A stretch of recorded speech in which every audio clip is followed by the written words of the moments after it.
ಹರ ಹರ ಮಹಾದೇವ್ ಗುರುದೇವೋ ಭವ. ಎಲ್ರು ಚೆನ್ನಾಗಿದ್ದೀರಾ ಅಂತ ಅನ್ಕೊಳ್ತೀನಿ. ನಾನು ಚೆನ್ನಾಗಿದ್ದೀನಿ. ಹೊಟ್ಟೆ ದಗ ದಗ ಅಂತ ಹಸಿತಿದೆ. ಬೇಗ ಎತ್ಕೊಂಡ್ ಬಾ, ಎಷ್ಟು ತಡ ಮಾಡ್ತಾ ಇದೀಯಾ ಅಂತ ಮಾತುಗಳು ಹೊರಗಡೆ ಬರ್ತಾ ಇದೆ. ಅದು ಅಮ್ಮ ಆಗಿರ್ಲಿ, ಅಪ್ಪ ಆಗಿರ್ಲಿ, ಹೆಂಡತಿ ಆಗಿರ್ಲಿ, ಮಗಳಾಗಿರ್ಲಿ, ಯಾರು ಲೆಕ್ಕಕ್ಕೆ ಬರೋದಿಲ್ಲ. ಅದು ರೀ ಹೊಟ್ಟೆ ಹಸಿವಿಗಿರೋ ತಾಕತ್ತು ಅಂತ ಅಂದ್ರೆ ಬೇಳೆ ಸಾರು ಅಂತ ಬಂದಾಗ ನನ್ ತಲೆಗೆ ಬರೋದು ನನ್ನ ಅಜ್ಜಿ. ಈ ಕಾಲದಲ್ಲಿ ನಾವು ಮಾಡೋ ಅಡಿಗೆ ರುಚಿಯಾಗಿ ಬರ್ಬೇಕು ಅಂತ ಅನ್ಬಿಟ್ಟು ನಾವ್ ಏನೇನೆಲ್ಲಾ ಮಾಡಲ್ಲ. ಆ ಕಾರ್ಖಾನೆ ಸಾಂಬಾರ್ ಪುಡಿ, ಈ ಕಾರ್ಖಾನೆ ಸಾಂಬಾರ್ ಪುಡಿ, ನೀವೇ ಹೇಳಿ.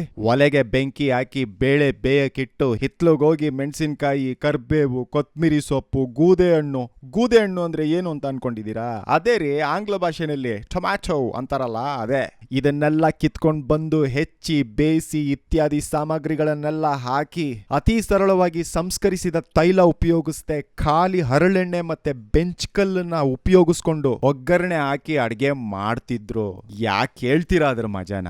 ಆಮೇಲೆ ಇದರ ರಹಸ್ಯ ಘಟಕಾಂಶ ಏನಿರ್ಬೋದು ಅಂತ ಗೊತ್ತಾಯ್ತು. ನಮ್ಮ ಮನಸ್ಸನ್ನ ಎಷ್ಟು ಖುಷಿಯಾಗಿ ಇಟ್ಕೊಂಡು ಅಡ್ಗೆ ಮಾಡ್ತೀವಿ, ಅಷ್ಟೇ ಚೆನ್ನಾಗಿ ನಮ್ಮ ಅಡುಗೆ ರುಚಿಯಾಗಿ ಇರುತ್ತೆ. ಇದರ ರಹಸ್ಯ ಈ ಶೇಪ.